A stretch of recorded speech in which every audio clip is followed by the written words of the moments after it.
What's up, everybody? Crash here. Welcome back to Crash Gets the Spread, where we talk about sports from a betting perspective. It is Wednesday, January 29th, and we have 11 NBA games to talk about. I am also going to talk about the hockey game tonight, Kings-Panthers, because I'm going to it, so I'm going to have a bet in it. Just not sure if it's a good bet or not, so if you know, let me know in the comments, and maybe I'll go the other way while I'm live at the game, trying to, pick some good spots for there too. But Kings at Panthers. Panthers are favored at home. Totals at 5.5. I kind of like the under. In that game. Last time they played was like a week ago, and they got to 2-1.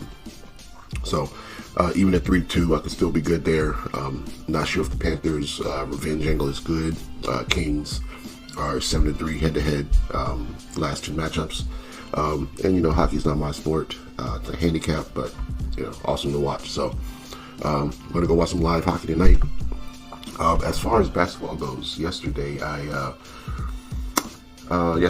went 1-2 yesterday, and I did not get my Milwaukee revenge on Portland. Lakers got blown out by Philly, but Anthony Davis went out in like the first quarter. So if you had told me Anthony Davis wasn't going to play in that game, and you told me Bronny was going to spend, how much time did Bronny spend on the floor? That was a problem. If you were going to tell me that LeBron James's son, Bronathan James, was going to spend 15 whole minutes on the floor, shoot 5 times, make nothing, be a -8. I would bet Philly. I would bet Philly anyway, Yeah, but no Anthony Davis. He played 9 minutes in the first quarter without, and LeBron James just fell into 30 points because he was the only one on the floor. So that's kind of how that game went. And Atlanta did cover the +6.5 with Houston. So I would have had different picks yesterday had it shaked out the way I thought it was going to shake out. But that was yesterday, and we got 11 games today. Trying to bounce back. So. First game up, we got the Raptors and the Wizards. Wizards 6.5 point underdogs at home. Totals at 7. I think moved up to 7 now. I'm on the Raptors. I'm just fading the Wizards. They will cover spreads here at some point. Right now, they are 4-6 in their last 10 against the spread, covering numbers like 14, 11, 13, 14 again. But they haven't been a single-digit favorite in the last 10 games, so I'm on the other side there. Raptors have been playing pretty decent basketball. They are 7-3 in their last 10 against the spread, 6-4 straight up. So Wizards still 0-10 straight up. Can't look their way right now. Raptors minus the 7 or 6.5, whatever you can get. Pistons and Pacers. I kind of like the over in this game. Pacers are just coming off the Paris games. I think there might be some tired legs here once they are back at home. Pistons coming off a loss to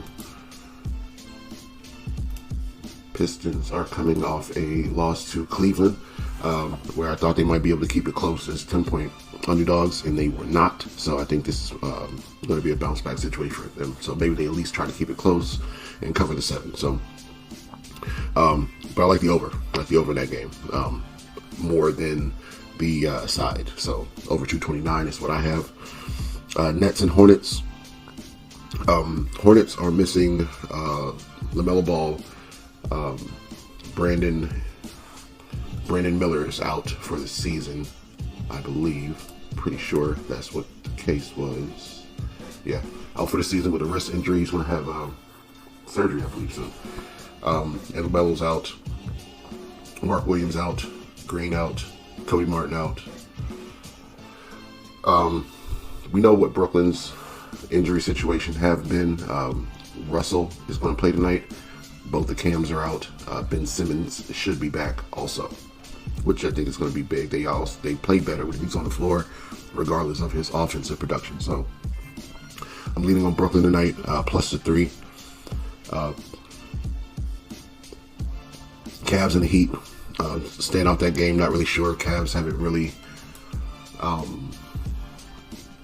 looked that good. They're still on the road right now. They are coming off a home winning versus the Pistons. We're back on the road to Miami. Next up, they are back at home for Atlanta, Dallas, and Boston. So this is a one-off road game. I'm not really sure. It is Miami. Miami can put it together without Jimmy Butler, but not really sure about this game. It's too many moving parts for me. So going to stay off the Cavs and the Heat. Kings and the 76ers, back-to-back or not. If the 76ers play like they played yesterday, I think they can cover this 9-point spread, 8.5-point spread, versus the Kings on the road. Kings play a lot better at home than they do on the road. They're a 500 team. They're slightly over a 500 team either way. They're 24-22 on the season, now that I look at it. So, Philadelphia seemed to have found a piece or two yesterday in, what was his name? Ricky Council the fourth. Man came off the bench, scored 16 points in 19 minutes, and was a huge part of that runaway in the second half. So, Maxey had 43 though. Don't want to think he'll do that again versus a stronger backcourt, but he possibly could. Yabusele hurt himself in the beginning in the first half and came back after halftime, played the rest of the game. So is he on the report or not? Double check that. I do not see him on the report there. And check the other one because sometimes it's not as accurate as I want it to be. Yeah, I don't see him on the report. So he's the only big man they got right now, so he's going to play regardless. Drummond is still out with the toe. Embiid is still out until he feels like playing. Like I said, if the Kings or if the Sixers play like they did yesterday, I think they can get this spread covered. It's almost 10-point spread. Sacramento, no injuries, so they should be healthy, good to go. But they play. I like them better at home, even though the numbers don't really say that. So, 76ers to cover almost a 10-point spread. The lower it gets, we'll look towards the Kings if it starts to shorten by game time. Nuggets and Knicks. I like the Knicks, but I also like Jokic over 27.5 points. Coming off a 33-point game. I think him and Cat are going to go at it tonight. And just like LeBron fell in the 30 points yesterday, I think 30 is kind of easy for Jokic to get to just by getting to the line and attacking the basket and stuff like that. So Jokic over 27.5. I do like the Knicks. Also, Bulls and Celtics, that number's kind of high for me. Tatum might sit with a knee injury or at least rest. Coming off the who they just recently played.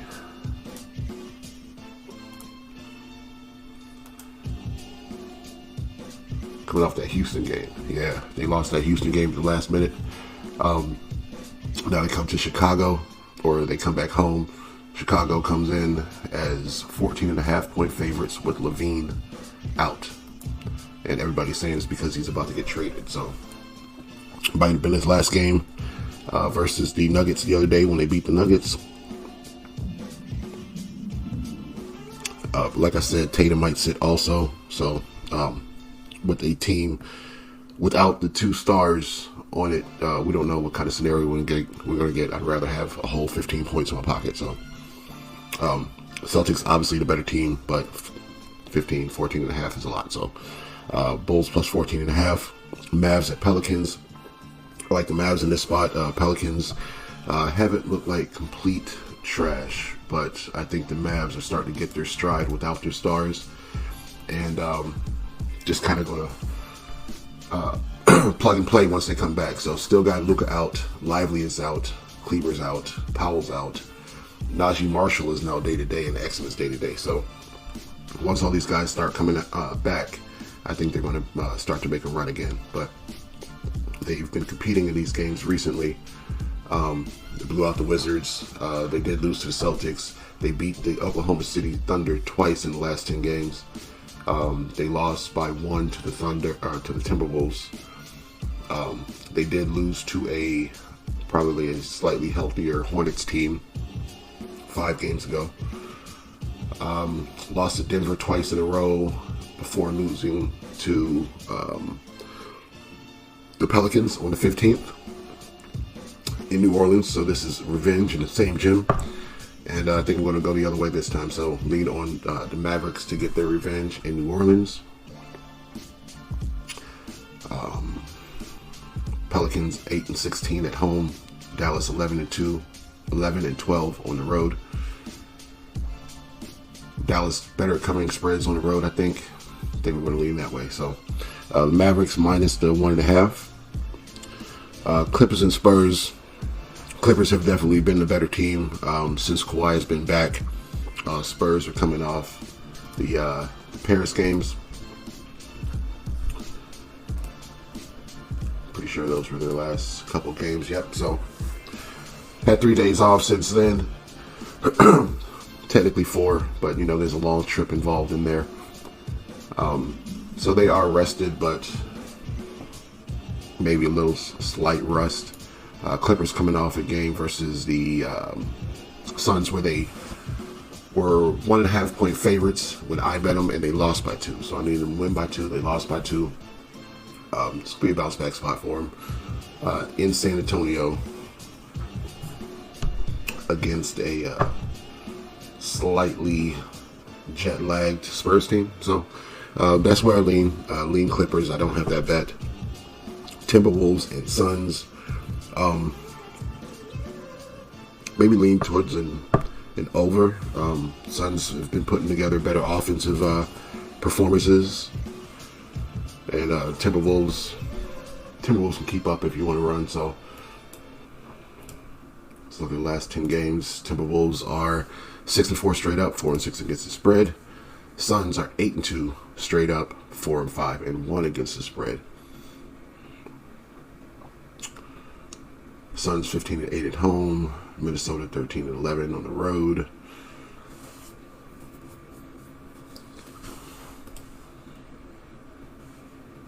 I think I like it over. Safe with it over 218, 217.5 is where I see a couple numbers at. So looks like it's coming down. I'll wait till game time, see where it's at. Thunder and Warriors. The Jazz got me last night. I came in on the Jazz after the Steph Curry news, thinking they can cover double digits. Now that Steph is out, and they lost by 11. So, what are you going to do? But looking at tonight's game, I'm pretty sure that they were resting Steph for this game. He's still on the report, though. Lou Dort's on the report for the other side, but I think that he is going to play tonight. I had to double check. I don't see him on the ESPN site. Just Holmgren, Topic, and Mitchell out for OKC. For the Warriors, Steph is day-to-day. It's Draymond and Kuminga out. So can't really get there with laying a full 10 with the Thunder. They like to play around with their food in the first half, and it's kind of too scary to make them win by double digits, because they will come back, they will win the game, and they'll be fine winning by 6 or 7. So to force them to win by 10 with Curry being rested, coming back for this game, I don't know. So stayed off that one also. Got to say my favorite picks are probably Dallas minus the 1.5. Jokic over 27.5 points. Nets plus 3. And the over in the Pistons-Pacers game. Also the Wizards, but not the Wizards, the Raptors against the Wizards. But the Wizards got to win a game sometime, so keep fading them until they do, and they're probably going to lose the next one. So that's going to be my picks. Lock those in, let's get this money, and we'll be back tomorrow to talk some more sports. We'll see you then.